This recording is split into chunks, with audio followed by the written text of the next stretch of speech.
Welcome to Women's Brew, where women talk about beer. Last week, we brought you Scottish breweries, and in today's episode, we'll dive into Scottish styles. I'm Joanne, and this is Tori. Hello. And we're two beer-loving women on a mission to get more people drinking and talking about great beer. Come join us.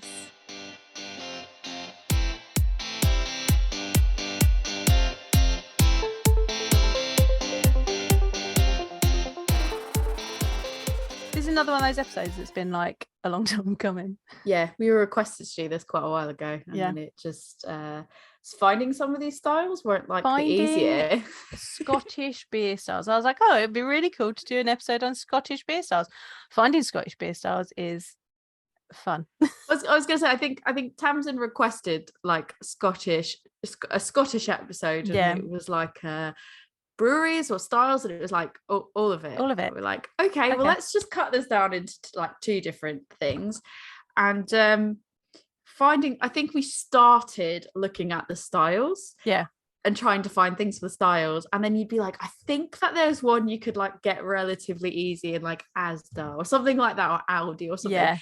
No. And then it's like, no. And then you look on Tesco and it's like, oh, you could get this particular one at Tesco. It's like, no. And because it's just trying to find like really odd ones. And I bet if we went to Scotland, we could find the beer styles like really easily, like they'd be in the supermarket. But down south, not so much. Based on last week's episode, it is very much like the Scottish breweries are very much making the Scottish styles. And I think you'll probably see that with most of what we have today anyways. But it was that thing of, I think we were like, cool, we can find this, we can find that. And there was like two that we knew that we could probably find, and then some of the others were like, we're never going to find that, like that's going to be really difficult, until the first one that we're going to talk about popped up, and we're like, oh, hang on a minute. And then I think we went back round to being like, I think we can actually do this episode. Yeah, we think we can do it now. It was very much a long time making. I'm really excited to drink these and learn a bit about the styles. And some of these I've never had before. One of these that I've got, I don't know if I'm gonna enjoy, because when we get to it, we'll find out. You'll find out. Oh, I'm really excited. We're going to start off on one that's like from one of my new favorite breweries, really. It is Holy Goat, Cult of Oak. Cult of Goat. Cult of Goat. Cult of Goat. Because I said Cult of Oak because it is a collaboration with Cult of Oak. And I'm going to drink this one out of my Holy Goat glass.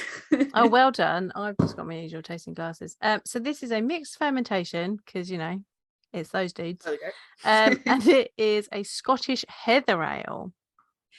So I think this was the first one that you were like, oh, we should try to get a heather ale. We should try to get, and then we're like, could find fucking zero. Well, so I think the first ever heather ale I had was Froke from, I think I said that right, I don't know, I looked it up earlier, we'll see. Someone will correct us if it's wrong, so it's fine. From Williams Brothers, which was a heather ale, and you used to be able to just get it in Tesco's. I think it was like Aldi or Lidl or something. I checked like 2 or 3 different Aldis, and they had other Williams Brothers, but not that one. And I was like, okay. And then we were like, maybe we won't find it. And then I think I was like, we really want to put in an order, because they were like putting lots of bangers out at the time. And I was like, hang on a minute. Hang on, they've got this. And then you're like, that's a heather ale. Like, we could use this. And I was like, cool, that's an excuse to put an order in. Yeah. So this is a good like historical Scottish beer style. Should we crack it open and then I'll do a little bit of I think so. chatting? I am thirsty.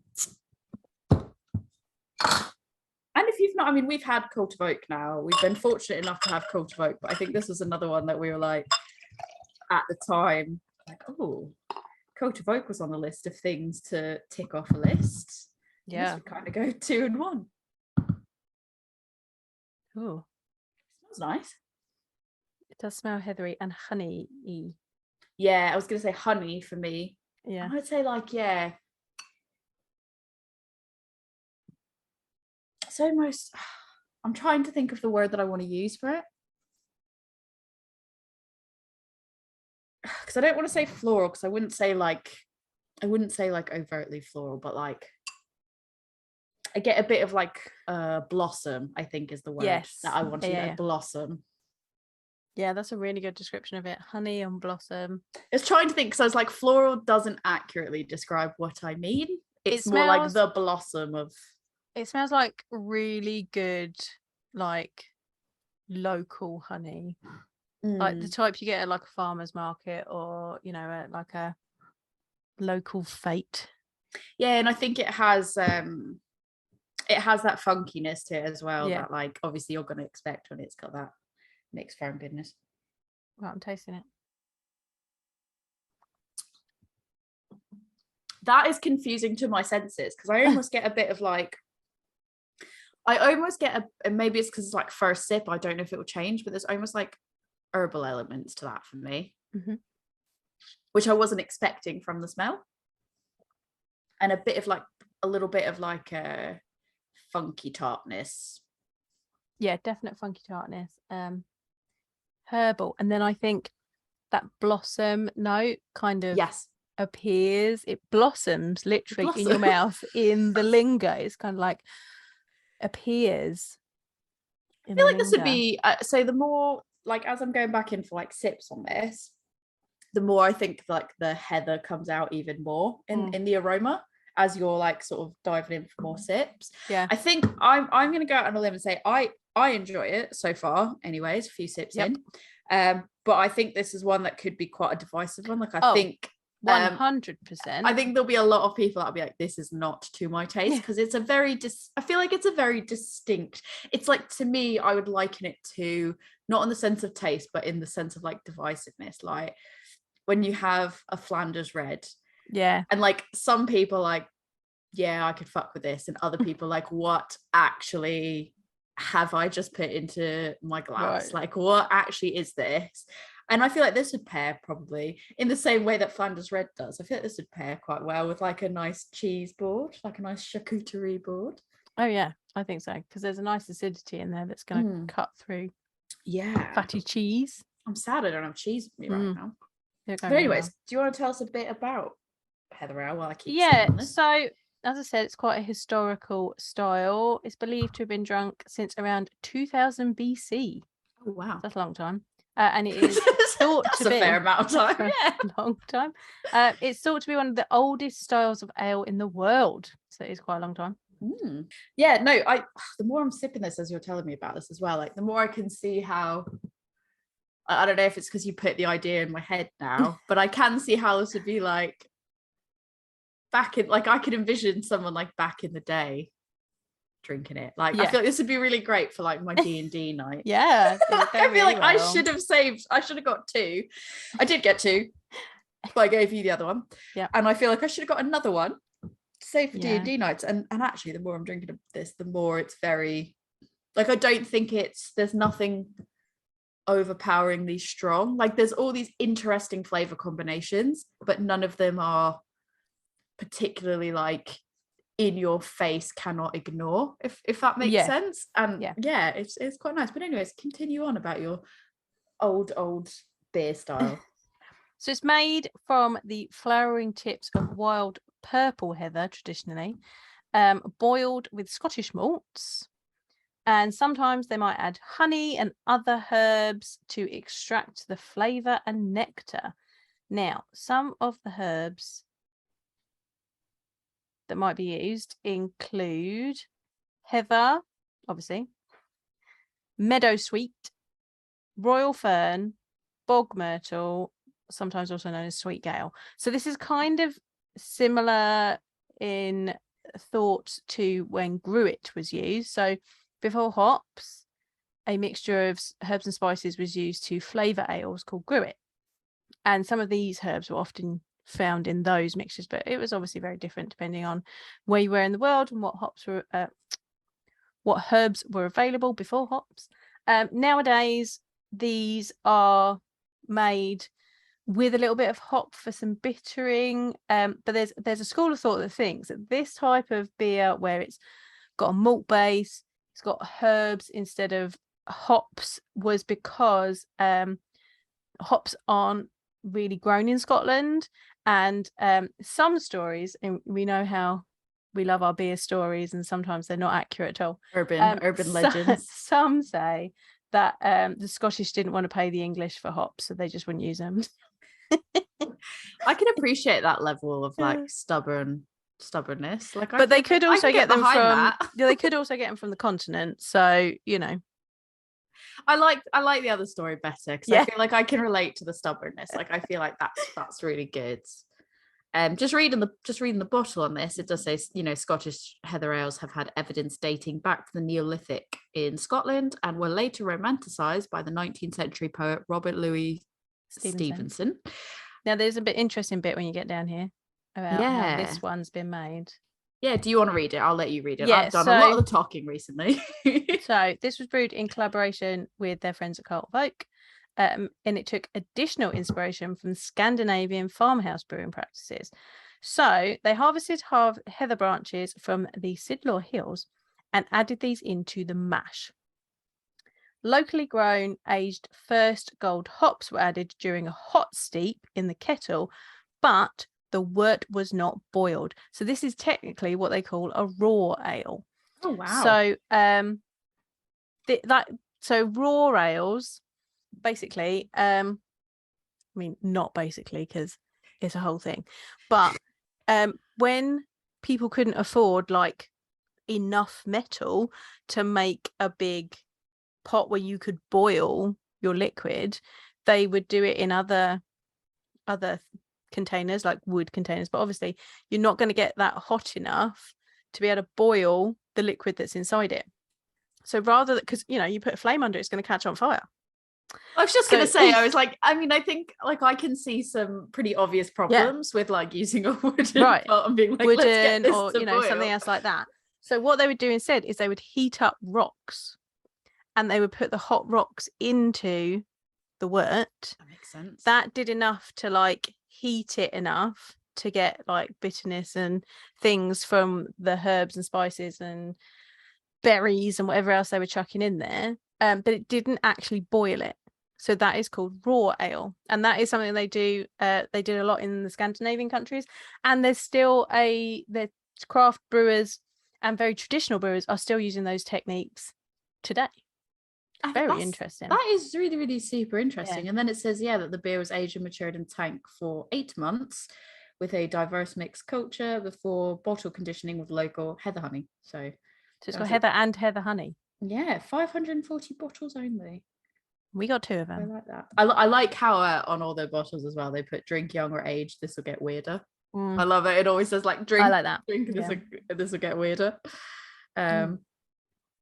But yeah, it's very interesting, and like I went to the Viking Festival like however many weeks back as well, and I feel like I could have taken this along. It does have that sort of like underlying taste of so I'm gonna admit, like I quite like drinking wort. Like the times that we've gone to breweries and like try some of the wort, and I know that like, you know, people like Damien from Emperors and that they do like whiskey and wort and stuff, and like just having the straight wort and be like, taste this.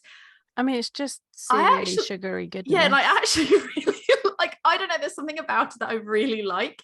And I feel like this has those undertones of like similar like, to what it's less, I would say this is less like sweet, like cereally type atmosphere, but it does have those like similar grainy notes that you get in the wort. And I'm like, I'm kind of digging it. And I feel like you can kind of, it feels more, this almost does feel more natural, and it's less bold and in your face than I think a lot of what Holy Goat do. Like I feel like Holy Goat definitely do a lot of like weird fruity like mix for like really interesting stuff, but like lots of fruit and lots of flavs. I love flavs. Like I want all the flavs all the time, but I feel like this is very pulled back from how like bold they normally are with their flavors, but it's still very complex though.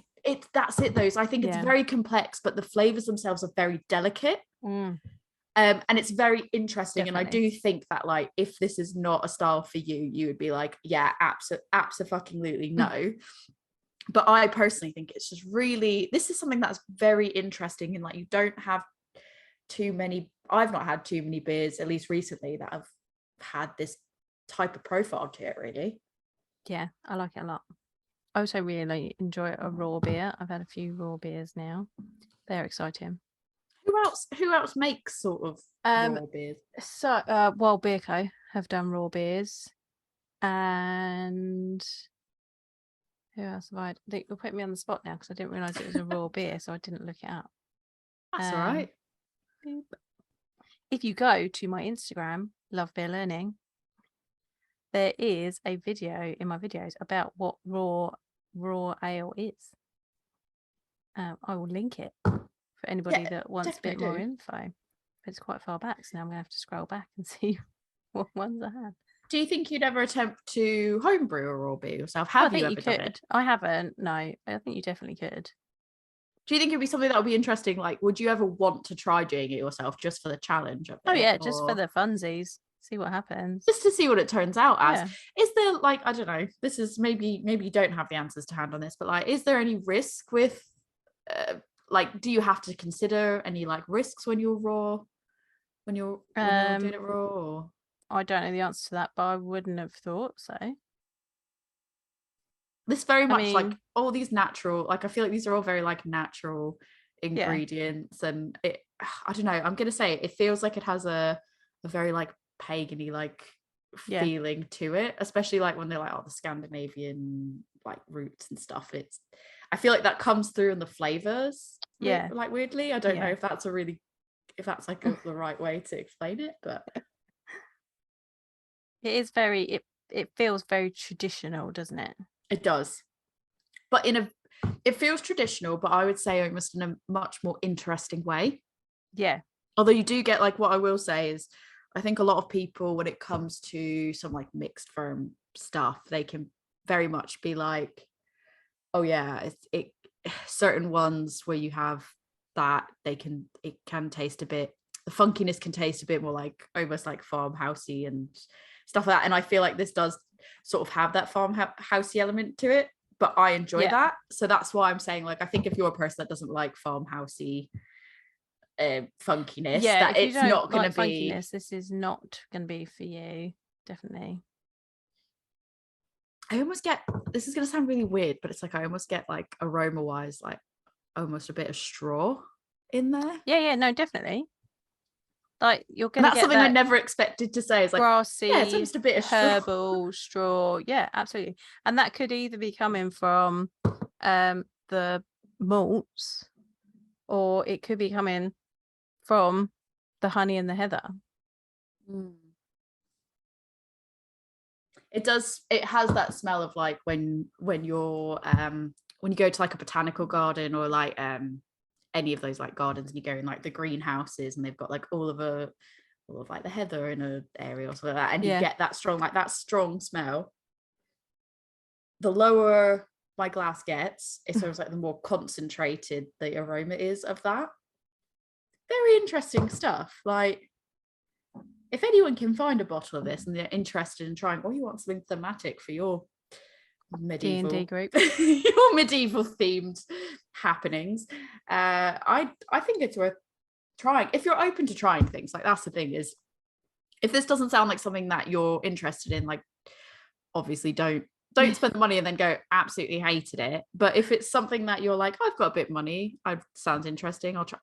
I say a bit of money like I'm like, oh, it's massively, I don't even think it's massively expensive by any means. I can't remember what I paid for it, but it wasn't something, we're not talking about like forking out a lot of money. If you want to spend what you'd standard spend on, you know, Holy Goat beers, it's definitely worth a try, I think, because it is very much interesting. Yeah, I like that. Cool. Well, I'm almost done with this glass. Shall we move on to the next one? Yeah, let's move on to the second one. Now, I don't know if we can technically call this one a Scottish beer style. It does physically say Scottish red on it. Yeah, but that's not, you know. I originally got Innis, so we have Innis Gunn, and this is their Caribbean rum cask Scottish red beer. That's not necessarily a beer style in and of itself. I got Innis Gunn. I actually originally got this for our breweries episode, because Innis Gunn I believe they are still technically craft. They are still craft. Yeah. I've never had an Innis Gunn. I have had some Innis Gunn. I find them hit or miss. But I think what I thought was interesting about this one, so this doesn't help my case at all because this is a rum cask, but a lot of what Innis Gunn do is related to whiskey, and obviously whiskey is well known as a Scottish product. But I don't know about this one how they say this one's been done, but there's a bit of a to-do about old Innis Gunn because they used to refer to their stuff as oak aged. Oh, because when they first started, I think they said they were barrel aged. Right. Then they had to go to oak aged because they couldn't get barrels, and they were using oak chips in their beer. They then had a rebrand in 2017 and started saying they were barrel aged again. But technically, they don't put the beer in the barrel. They break up the staves of the barrel and put it in the beer. Well, that's interesting approach. Yeah, so that was 2017. I don't know if they've changed that approach now, but look, I know virtually nothing about Innis Gunn because I don't drink it. I've never really drank it. Let's give it a go anyways, even if it's not tastes like. It'll break up the episode from our educational piece because I've never had an Innis Gunn. To be honest, I'm not shame them. I'm sure they're great. I've never felt like I've been like I need to have that. But I know people have recommended it. It says this beer is to be savoured. It is Caribbean rum cask matured for spiciness and richness of flavour, aromas of rum, demerara, dried fruits and spice, warming malt character with hints of vanilla and oak. Bitterness is understated, leaving plenty of room for a long, spicy, sweet finish. Great on its own and pairs well with full flavoured foods like cheese and chutney, cured meat, and fruity puddings. Best served ice cold in an Innis Gunn glass. I don't have an Innis Gunn glass. I've got a good brewing glass. I also feel like you shouldn't have it ice cold because surely you're going to lose some of the complexity of flavour then. Yeah, as well. I would agree. 6.8%. Interesting. And also, key there, Caribbean rum cask matured. So it does not say barrel aged. It's true. That's true. So let's get this in. Let's try it. I mean, like I said, let's discuss. Let's try and discuss. Yeah. I've genuinely never, like I said, I've just never had one, but I know that it's. Hopefully, I'm not offending anyone because I don't mean it in an offensive way. And this is it's a red beer. Red ale is technically Irish, but also there's a bit of a thing about smells nice Irish reds as well because technically they became really famous in America. So. Are they really Irish? It does smell like rum. Yeah. It smells like I've put Captain Morgan's in something that's like I wouldn't say like Captain's and Coke. Like I would say it's like Captain's. I've grown up around lots of Captain Morgan's, Captain Morgan's and Captain's and Coke and everything else. And I wouldn't say it's almost too fruity because I am definitely getting like the fruity notes on it. And I wouldn't even say like dried fruits. I think maybe that's the demerara coming in because it's like it is just like a fruitiness, but I don't think get a bit of like dried. I get a bit of sultana. It's so difficult because it's just like a thin line between like what's like the fruit, like a fruitiness plum. And I think that's what it is. It's more dried plum than when I think like raisins or sultanas or something like that. It's very caramelly. It's very vanilla. And maybe that's I'm getting mine it is very caramel rum. And you're getting it as vanilla. Mine is very I get the caramel in there, but the immediate taste is vanilla. For me, it's vanilla first. And then that kind of filters into it splits apart and like this is the best way I can describe it. Like so I know this doesn't make sense, but take this ride with me. The immediate hit is like vanilla, and then it kind of like splits out and it goes like the lingering part of it as it lingers is like rum and like caramelized notes. Yeah. So like I get it, but it's just like the first immediate like punch was like vanilla. I'm getting marshmallow, which is going to be that vanilla. I'm not going to lie to you. it's a bit like butter, which I don't think Oh, is really? good. Mine's not like that. I've got like buttery to it. Oh dear. But the thing is, like, maybe that's just how I'm picking up, because I don't know if there's necessarily anything wrong with it, because the That might be aromas the are caramel. I was gonna say the aromas are right. It's just, it's leaving this like taste of butter in my mouth, which I know typically is not a good thing to have with a majority of beers, but there is other flavors there, so that's why I'm like, it doesn't feel like it's something wrong with the beer, because I mean, maybe you can speak more to this, but when you have the butter taste when it shouldn't be there, I'm gonna guess normally you don't get the full range of other flavors, do you? Well, I mean, you can do, because it depends on how much there is of it, but it tends to be a lot in the aroma, and it kind of gives a slick mouthfeel when it's diacetyl, which is what butteriness is. I think it's more the caramel is coming across buttery to you. Maybe, but this is the thing though, it's like normally caramel, like I don't normally pick up caramel as butter, so it's just a bit odd, but maybe it's just because it's very light, like it's not a toasted caramel or anything like that. Yeah. And it's I think it's maybe the vanilla mixing I with think the it's caramel. the combination, and the rum as well. I think all the combination of all the things. Yeah, I mean, there's also like the only thing that I would point out that I'm not massively a fan about with it is I don't like that it's not really anything they can do about it. Is what it is. Glass the bottle. Fact that it's a glass bottle, but it's a clear glass bottle. Yeah, which is fine, because obviously in theory store it in your I'm fridge not and it wouldn't see the light, but skunking though. Oh, it's definitely on the not. Smell. It's not. Mine is definitely not. What I'm just saying is, like, as a whole, I don't tend to love when breweries choose to do that, but I also understand that they are fairly big. They're still independent. I have looked up. They're fairly big, and I imagine there's probably some cost-saving element to like why you would go something like that. I don't know. There are. This is an aesthetic reason as to why they've used glass bottles, I would say, and there are things they can do that stop the skunking process. They can not use real hops, for example. Use hop extracts. I would say I think you're right. I think that buttery taste is the rum.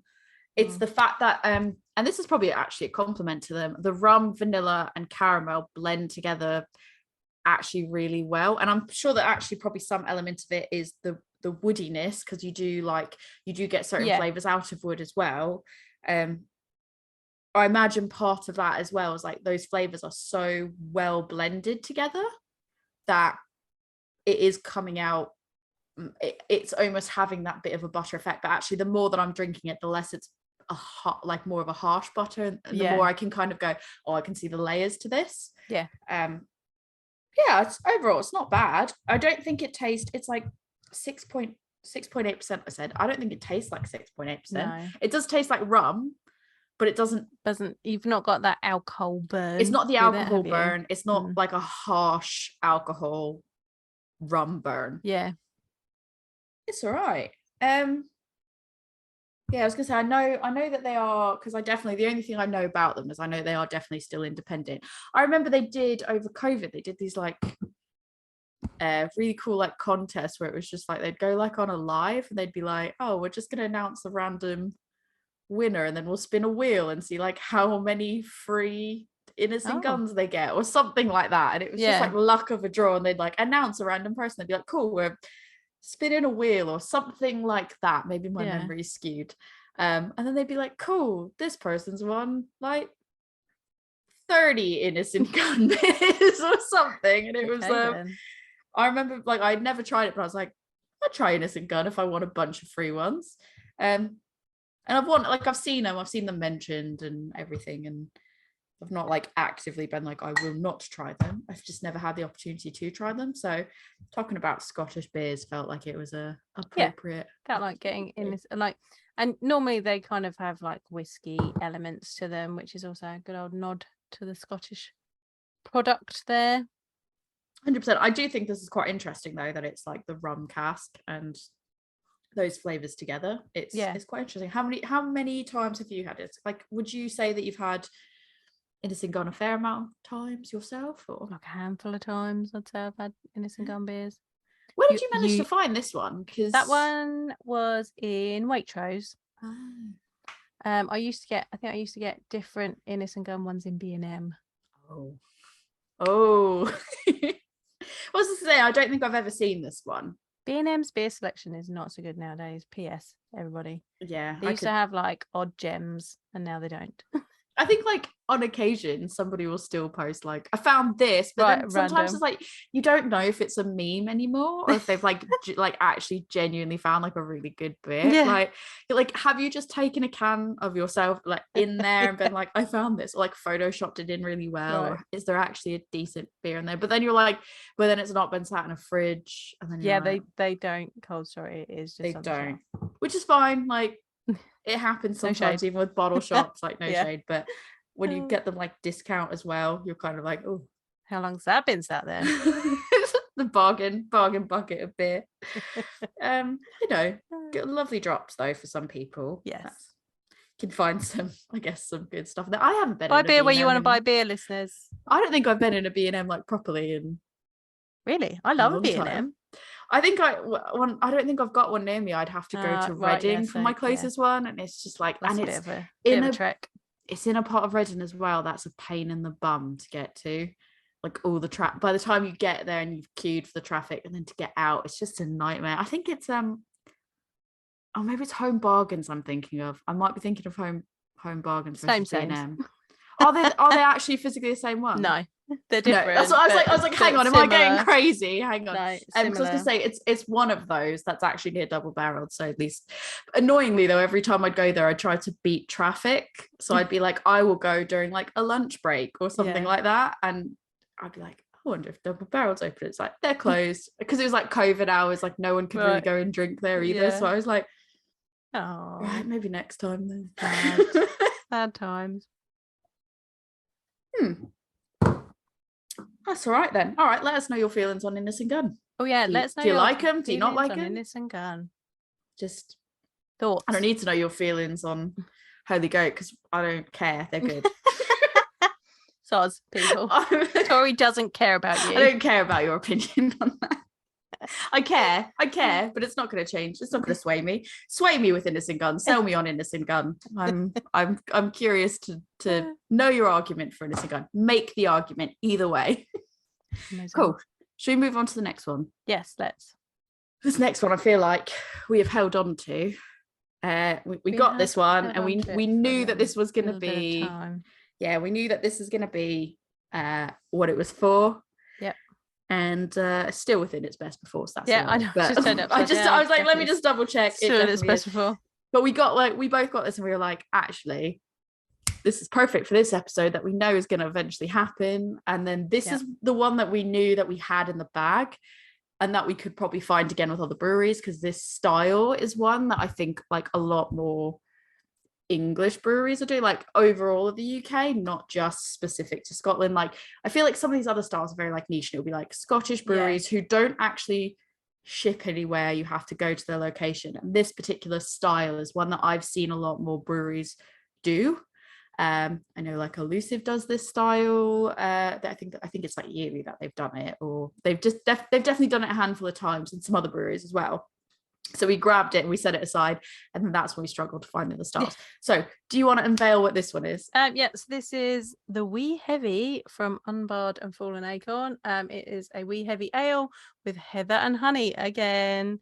Just so look at that lovely label. If you're looking at the video, I love the stag on it. Yeah, it is. It's very like artsy, so Scottish version of it. Yeah, it's nice. I like it. I think American breweries do Wee Heavies quite a lot, and it's often called a Scotch ale as well. So I didn't realize that a Wee Heavy would have been a Scotch ale, but I do think like breweries in the US I've definitely seen Scotch ales. Even over here I think I've seen people say like Scotch ale, but I don't think I've ever put two and two together. That's what it is.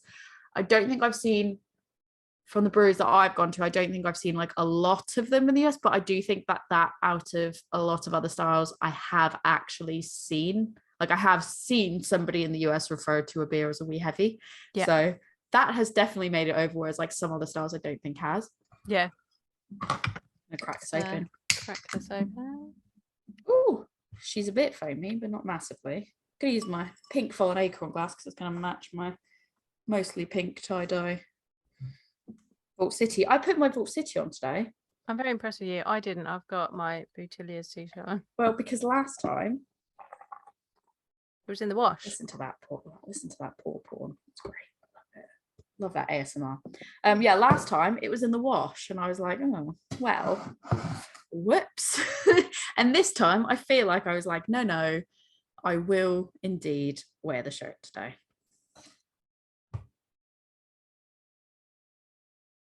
Oh, I get a bit of dried fruit, to be fair. I'm not getting as much honey from this as I did from the Holy Goat. No. So this is the Unbarred, Unbarred and Fallen Acorn collab, which is why I've got the Fallen Acorn glass. So it says, born out of a love for traditional styles and modern brewing techniques, a rich, malty and complex wee heavy with heather and honey to bring a fragrant and sweet balance with a honey hue. The beer was fermented with Fallen Acorn's house yeast strain and brewed at Unbarred. So yeah, I don't get the honey as much with this as with the other one, but I do get some dry fruit notes on it.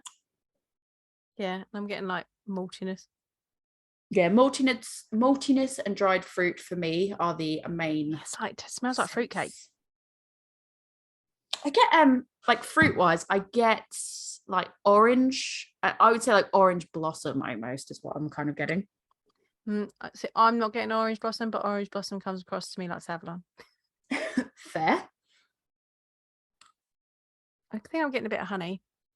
I think it's just when I very deeply sort of breathe in, it has that like orange blossominess to it. But that kind of, for me, sometimes honey, depending on the honey, kind of borders on that for me. Yeah. So it could very well be the honey, to be fair. You have a very poker face on. If anyone's watched the video, I feel like you took a sip and then you went poker face. And then you sort of watched me, like, what was my reaction? Yeah. I like wee heavy, so like I personally really enjoy wee heavies. So I sometimes find that wee heavies and Scotch ales can be very alcohol heavy, and this one isn't at all. I mean, it's only 6.8%. Oh fuck me! I didn't even notice that was 6.8%. I mean, it's very big on the can, rich. But I had this side. If you're watching the video, I had the artwork side facing me, and I kind of didn't process the 6.8%, but I wouldn't say it tastes like 6.8% at all. I feel like it's the booziness isn't massively like it's not in your face. It's very drinkable. Very drinkable. It's got a baked goods ness to it. I feel like even though the last one had demerara sugar in it, like I feel like this is more demerara sugar, dark. I can see what you mean. Dark fruit cake, but it's light on the palate. Yeah, I can see what you mean. I think for me, it's like I'm trying to like take a sip and sort of like figure out how I want to describe it, because it's not. I wouldn't say like toasted, but like verging in that area of like when you have like the like that doughy, like that doughiness, but like not toasted. I'm trying to process how I want to describe it, but I get what you're saying. It's like a hot cross bun type. It's like the nice crispy outside of the cake. See, I would think like for me, I think it's like a caramelized sugariness, like a hot cross bun to me, where it has that like element of like sweetness to it. I mean, I don't really like hot cross buns that much, so I think like it comes across more as like, for me, like when you get those hot cross buns that have more you get like the carrot like toffee ones. Okay, it's more like that for me. Caramelized sugar. Yeah, but if you were to add in dried fruit as well, I think there's like a fair bit of like, it's really weird because as much as I talk shit about like raisins and sultanas and stuff and how much I hate like them, dried fruit flavors. I do in beer. I do like that's what I feel like reasserts the fact that I think that like with raisins and sultanas, it is a textural thing. Yeah. Because with the beer, it's not, the texture isn't there. It's just the taste. This is going to be an ongoing conversation, isn't it? It is, but I mean, I've just kind of came to this realization that I was like, I talked so much shit about sultanas. Like I was like, it could get in the bin. put it back in I put on the Instagram, like put it back in the flaming dumpster it came from. Like, I don't know. I said something, I just blacked out, like just like hurling abuse at sultanas. And it's interesting because I didn't think about it before until literally right now, where I was like, oh, it's like a hot cross bun, but not the kind with fruit in it, because I don't like those. But it's like if you did the kind that I liked, but then added fruit, like dried fruit to it, which I fucking hate. And then I'm like, oh, hang on a minute. I hate dried fruit, but I love it in beer. Considering this has got honey and heather in it, I feel like it's got quite a nice dry finish. It does. Like, I expected it to be more syrupy, but it's not. It's not. It doesn't like coat your mouth or anything like that. And I like, think that's a good thing. It's definitely thinner on the mouthfeel, but I think I have had some wee heavies that are just like much thicker, and that it can just be too rich and it can be too much, and it makes it really difficult to drink. But I am a big wee heavy fan. I personally really enjoy them. Have you actually educated us on what a wee heavy is? Why don't we get to that? Just in case everyone's like, you've been talking for like 10 minutes about wee heavies. What the fuck is a wee heavy? You've been talking about sultanas again. I know. What is a wee heavy? So we have got into kind of the kind of core Scottish styles. So I'll talk about all of them as a little group, because there's similarities that kind of all come with them.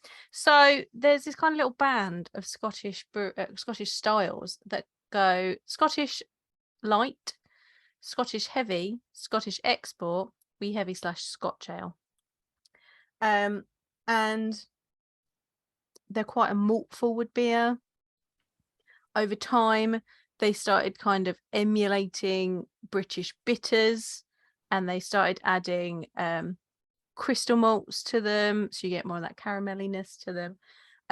Then lower hopped, back to that story about how the Scots didn't want to use hops because they had to buy them from the English, yada yada. But which I choose to believe is 100% factually correct. So they tend to be quite similar. They kind of go higher in ABV as you go up from light to wee heavy / Scotch ale.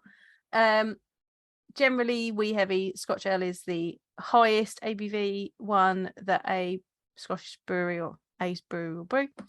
And you may have also seen them named for shillings. So a Scottish light can also be called a 60 shilling. A Scottish heavy can be called a 70 shilling. An export is an 80 shilling, and the wee heavy or Scotch ale can be 90 or 120 shilling. And the story goes that that's how much like a barrel / whichever container it was at the time cost. So that's where the names came from. I think a lot of, again, American breweries still kind of use that wording because it sounds nice and folksy, so they still kind of use those. But you can still get some that are called by those names. Belhaven have their 80 shilling, which is their export. So so you might see it called that as well. We're going to get onto that in a minute, because that is relevant to the next thing that we're going to have. But basically, malty beers, think kind of like a bitter. Like wee heavy is slightly different because it's heavy, it's higher ABV, so it's got more to it.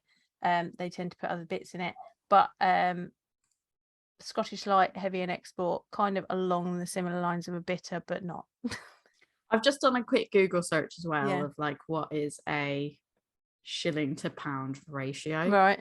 Now I don't know how correct this is, because the first things that wanted to come up were Kenyan shillings, and I was like, no, don't want Kenyan shillings. No, that's not what I meant. Scottish shillings. And it's hilarious because it was like I hadn't noticed it was like 0.0071 pounds sterling, and I was like, that's ridiculous. And then I noticed it was like Kenyan shilling, and I was like, that's not right. So then I did British shilling, and it still came up with Kenyan shilling. So I just kept scrolling down until I found some responses. Sometimes the first answer on Google is not correct. No, it's not always. Like, definitely don't hit that I'm feeling lucky all the time, because it's not going to be right. But when I scroll down now, I don't know how factually correct this is, because I've not properly gone into it, but it does come from what appears to be nps.gov, and it's a historical site, so I'm gonna guess it's probably got some level of truth to it. It says a pound was 20 shillings. So 1 shilling was 12 pence. So that's what it says there in old money, but it doesn't say what the year was. I did find another site that says what is 1 shilling worth, and this was from some website called Churchill Central. But again, I don't know how. I don't know anything about Churchill Central, so I don't know how accurate it is. But it says the currency of the 1940s. Mm-hmm. So in the 1940s, it looks like a pound was worth 20 shilling. So yeah, a shilling was worth a dozen pennies. So that makes sense with what that says above. So that must be from the 40s. What it was like way back in the day. Yes, it was pence, shilling, and pounds. Yeah, I wonder what it is like, what it's worth in like today's money. Like that's what that's saying. Like, what is that worth in today's money? But I couldn't find anything that was obviously like dear listeners, if you know what the conversion is of a shilling to current pound sterling, please let us know. Yeah, I mean, I probably could do like a super in-depth search for it, but then we'd be here all night like, oh, what is the right? And then I'd have to validate my sources. I don't want to do that. Do the work for me, please. I've had a long day. Please do my work for me. Also, that Churchill site sounds like it's got a lot of St. George crosses about. I don't know. I just scrolled quick. I don't know. I can't see any photos of it. I didn't see any George's flag. I don't know. But I've got a fun fact about wee heavies for you. Here we go. Oh, okay. Ready? I know you like a fun fact. I do. I love a fun fact. So the term wee heavy means small, strong. And it traces to the beer that made the term famous, which was Fowler's Wee Heavy, which was a 12 guinea ale. Oh, what does that mean? So guineas were another form of currency. So it was a 12 guinea ale. There you go. So hold on. Where did the guineas sit in terms of? I don't know where the guineas sit, but guineas were a type of currency as well. Fair. Yeah. So I'm not a economist. I thought I assumed that you knew all the financial terms. No. Does it Gordon do financial things? I doubt he knows about guineas. So I mean, I could ask him. He keeps going on about appearing on the podcast. But he doesn't mean it. to parachute in and tell us all about our financial things. I don't know. Beer tastes like beer, so. Well, he could tell us about. He actually watched one of our episodes the other day. Oh wow! He watched the 100th episode all the way through. Wow. Like only the 5th episode he's watched out of 100. I think Rick gave up. Thanks, darling. Love you too. No, I genuinely do find this like really, really drinkable, and it's quite enjoyable. It's very much the flavors in this are very much ones that I enjoy. It's a lot lighter than I thought it was going to be.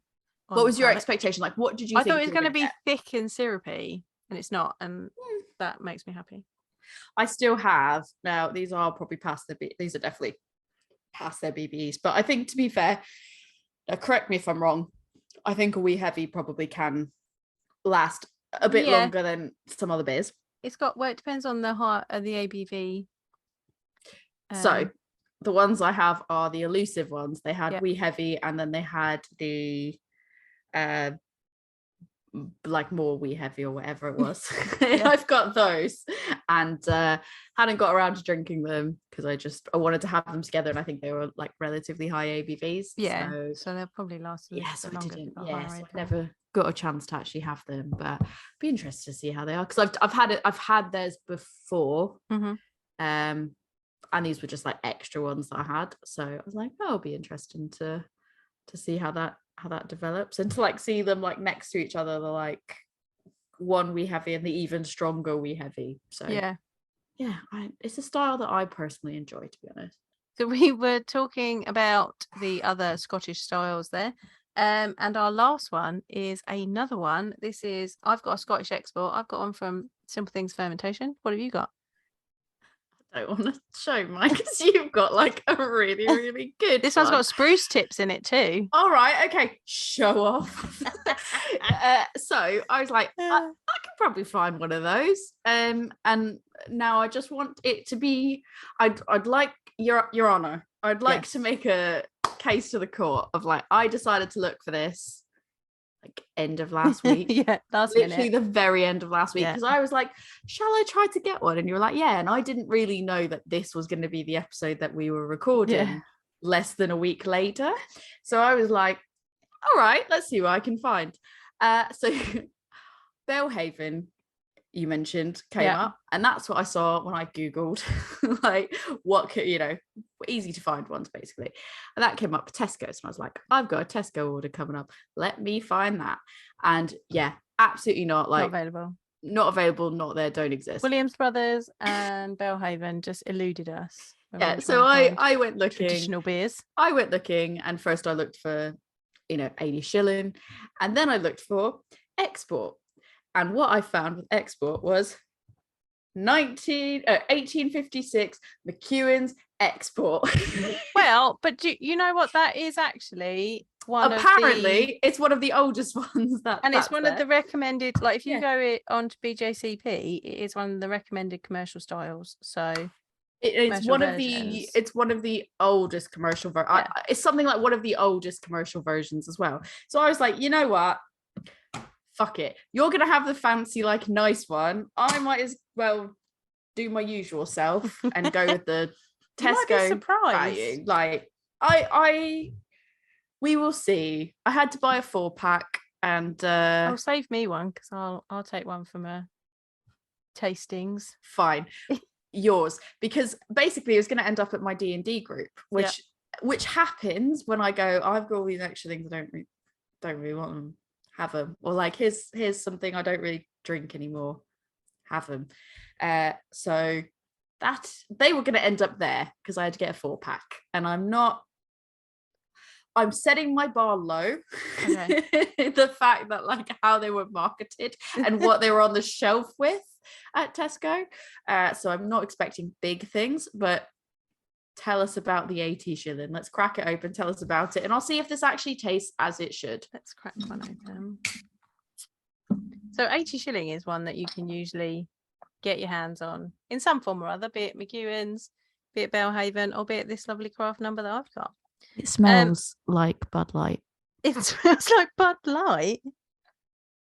I'm sorry, McEwans. I'm not trying to insult you. It smells like fucking Bud Light. Mine smells like spruce tips, which is exciting.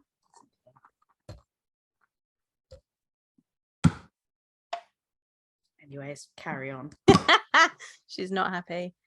So it should be like a nice ambery reddish colour with a foamy head. Yeah, yours looks about the right colour. I wouldn't call that ambery. What would you call dirty. If you actually, I can't really show you. I would say it definitely looks more. Trying to get a light on so you could see it properly.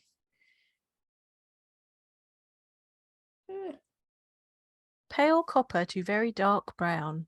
For some reason, the torch doesn't want to go on. BJCP. Yeah, that's about the colour I'd be expecting. It looks a bit more on this end. When I put the light on, it looks a bit more orangey. But when I take the light off and I hold it up to this light, it's got an orange tint to it, but it has a bit more of like a yellowy look to it. Okay. Like, not quite as amber as what I'd normally say is amber, but maybe I'm just getting all grumpy about it because it smells like Bud Light. Anyways, carry on. So it's of the smaller beers under Wee Heavy, like it's the next one down from a Wee Heavy. It is malt focused, and depending on how they've done their malt bill, it can range from bready malty with caramel overtones to rich toasty malty with roasted accents, but never roasty. So you get roasted accents but never roasty. I don't understand how that works. Yeah, I don't understand how that works. It's roasty, but it's not roasty. Right. It's roasty, but not roasty. There should be no to low hop flavour. But if there is some, it should be traditional English character, earthy floral, orange citrus spicy. You might get a bit about Scotch. British. It smells very British, yeah. Well, yeah. Peat smoke is inappropriate. I'm glad it's not peat smoke then. Mine is very appropriate, I guess. I like that it's like, it is inappropriate. You will not have peat smoke. Do not have peat smoke. No matter how Scottish you peat want smoke to be, it sounds really nice. So to be like, no peat smoke, that's inappropriate. The word inappropriate used. It's inappropriate. I love reading. Like, seriously, download the BJCP app and I've got it. You recommended that to me, and it is. Yeah, I do like some of the wording on them. It's inappropriate. And as I said before, originally it was kind of just your regular Scottish malts, but over time, by emulating the British bitters, they did start to add a bit of crystal malt in. Crystal malt was added to bitters after World War One, I believe. I think it was World War One, and then the Scottish beers started to emulate that a little bit as well. And here it says similar character to a wee heavy, but much smaller. Oh well, okay, that answers everything. Did it say the ABV? Did you say what the ABV typically is? The typical range is no, this one's only got the OGs and the FGs. It's probably between 4% and 6%. I mean, that checks out. It's a 4.5, so it is like a wee heavy, but mine's 5.5%. Mine's got spruce tips in it. Right, I'm going to taste mine because I'm not saying. It's more flavour to it than Bud Light. That's good. It's very caramel. Yes, it is like, but where we had the Innis Gunn, and it was with the vanilla mixed. It was like caramel sauce is what I would describe that as, like a sweeter caramel sauce. Yeah, this one's definitely more of like a I wouldn't say burnt caramel, but more of like a like when something's caramelized. Yeah, for sure. It's definitely it's right. It's got the like the malty notes on it. Yeah. No peat, because that is inappropriate. It's appropriate in that way. That's fine. I think it tastes a lot better than it smells. I'll give it that. I am surprised. Good. When I've had a Scottish export before, it's not been like strongly flavoured. I found it quite a mild flavour, but it's the kind of beer you're going to drink in pints down the pub, so you don't necessarily want it to be massively complex and in your face. I was literally just going to describe it as like I don't think it's massively offensive by any means. It's got a thinner mouthfeel, like I said, it is more flavorful than some of like Budweiser and like those, like the lagers that you get. Like it is definitely, there's more flavor to it. I mean, because this is an ale.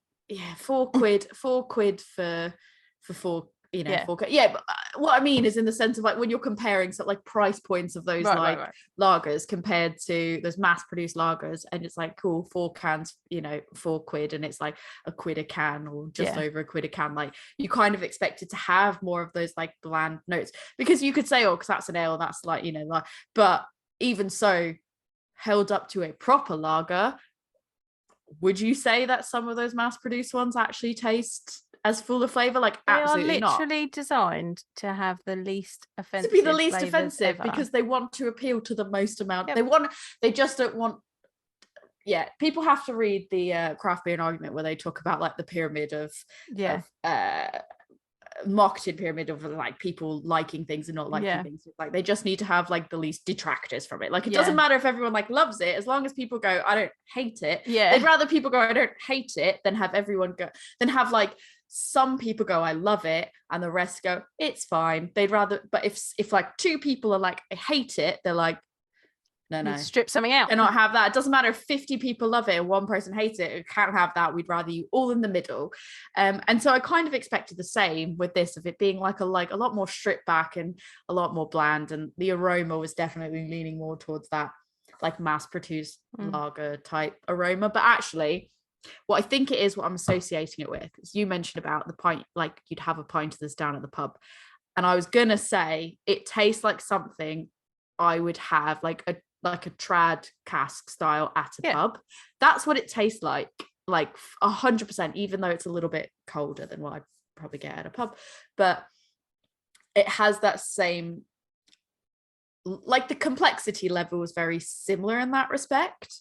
And I think that nails it. And I think what I was mistaking for like a Bud Light aroma was more just like when you go to a pub and you have that smell of beer, and it's just that like nothing particularly overly like flavorful in a way. It's just that's like the stale pub smell, which is good. Like it has a place in my heart for sure. Yeah. But I wasn't expecting it to have as much flavor as it did because of that aroma. So mine's got spruce tips in it, which is terribly Scottish. It smells very fresh pine tree, a bit fruity, and then when you taste it, it's definitely got that pine resinous to it, and then like a supporting malty backbone. It's nice. That sounds incredibly interesting. Like this is, like I said, this isn't bad, and I feel like if someone gave me a pint of this at a pub, I'd be like, yeah, fine. Like if there was like nothing on that I would normally drink, and they were like, have a pint of this instead, I'd be like, yeah, actually, it's not bad. Or if I said pick me something and someone brought me this, like I wouldn't be like I'm not drinking it. Yeah. It's decent enough, but it doesn't sound nearly as complex or interesting as what you have. Yeah, but mine's from Simple Things Fermentation, so I would expect nothing less. Yeah, if you ended up being like, yeah, you could just get a pint of this down the pub. Like, what pub do you go to? Because the ones near me, not that great in comparison, if that's what you're getting down at the pub. But that's right. I think, to be fair, I'll give you a can of this and we'll see how you feel about it, because I don't think you'll hate it either, because it's not offensive. It's quite easy drinking. Yeah, it has those, you know, caramelized notes, the malty notes on it, and it is just like, it's decent. It's nothing like earth shattering. It's not massively complex. It's fairly simple, but sometimes like a no frills is what you want. So I think there's plenty of people that would probably have this and be like, yeah, actually it's quite full of flavor comparatively to what else they could be drinking. Things you're drinking. I think we've run the gambit of different types of beer today, going from our mixed firm up to our Scottish export. Yeah, and I think we've done like a fairly good job as well, being like, here's stuff you can find at a supermarket, and then here's stuff that you do have to, you know, specifically order for, like, from a brewery. Pat on the back there for us. Pat. Yeah. I think it's quite good to give people the option as well, to be like, you know, if all you ever do is be like, here's a very niche order of like what you'd have to get from this one thing, right? I think it's nice that people can go, I've never had an 80 shilling, and they can decide to put one in their basket if they want to go to like Simple Things Fermentation website, which I absolutely think they should, especially if they've listened to last week's episode, and they're very interesting, very good stuff. But if they're like, I just want to try it to know what it tastes like you can just go to Tesco's and get a 4-pack. and it's not bad. I think share it with your D&D group. Share it with your D&D group, especially if you don't end up drinking them all. To be fair, I will say I do think there's like matches. I think if you're looking to try it and you want something that matches up like quite well with the style, like you can get that at a supermarket and it will align fairly well with the style guidelines. So yeah, I think we did a good job. Yeah. But yeah, this was by request. So if you've got any other specific styles, any styles you want to talk about, any regions you want us to talk about, any, you know, beer phenomenon you want us to talk about, like, you know, anything, like labels. I love labels. We've been wanting to do a label episode for a while. We need to do a label episode. It's so difficult because there just is always new and better labels, and it's like, they're all so good. I went to a really interesting talk about modern cask the other day. That was interesting. What it basically boiled down to is we need to get more people drinking cask. And cask is fabulous. But you'll have to catch me up on that later. Yes. But if we were to do something, if you wanted us to do something about cask, dear listeners, we might have to actually do that one in a pub. Oh, that would be interesting. Let's do that so we can go to the pub. Dimple glasses all round. Dimple glasses. Take our legal tendies. We go into the pub. Tori, if people want to suggest ideas for future episodes to you, where can they get hold of you? Yeah, absolutely. If you want to either weigh in on the Innis Gunn thing, like I said earlier, if you've tried McEwans export and you want to throw your thoughts about that back at me, great. Or if you just want to make suggestions on episode topics, themes, whatever, you can find me on Instagram at adventures_in_optimism. or my Gmail, adventuresinoptimism@gmail.com, or you can write to the podcast at a women's brew podcast@gmail.com, and I will probably pick that up there. So Joe, if people want to talk to you about raw beer, where can they talk to you about that? So if you want to find out more about raw beer, then you need to find my beer school, Love Beer Learning, on Instagram, because there's a whole video that I did on it in my Live on Sunday sessions last year. I will also put the link in the show notes if you can't be bothered to go and do that, because you got to scroll a fair we're all the in your face general. Just make it easy for us. Yeah, I'll make it easy for you. I'll put the link in the show notes if you want to find out about raw ale. If you want to ask me about raw ale, come to Instagram's usually where I hang out as Love Beer Learning, but you can also find me on Facebook. I mean, I'm on Twitter, but I probably won't put anything on there. On Twitter, probably. Very rarely. We got the podcast there. We probably won't. The podcast as well. We don't really check it. But I'm also on TikTok and Pinterest, so try all the places. I also have a website, which is lovebeerlearning.co.uk, and an email address, which is lovebeerlearning@gmail.com. You can get a hold of me all the ways. And you can find the podcast, A Woman's Brew, on Instagram, Facebook. We are on Twitter. We're not going to. We don't. I mean, you can do it. Please do it, but I mean, don't expect to respond. It'll take us a while. There'll be one day where I pop in and I'm like checking something out, and I'm like, oh, somebody's messages. Someone's messages. We'll probably look at it if you message us on that, but on Instagram, that is where we will definitely reply to you. Or the Gmail, because I will get the Gmail. Yes. But also, I've got to say, I'm also on TikTok, and the only reason I care about that is because I tried to do a live like a few weeks back, and I can't do it because I don't have enough followers. Because you need to have a minimum. No, see, I've got like not that many. And you need to have something like stupid, like over 1,000. And I'm like, I don't put enough effort in. I've got over 1,000. Yeah, fuck off. Like, great, you can do live. But I wasn't even trying to grow. Okay, so that's just great. But here's my TikTok strategy. Yeah, well, here's my TikTok strategy for you to get to 1,000 people. You just got to post stuff.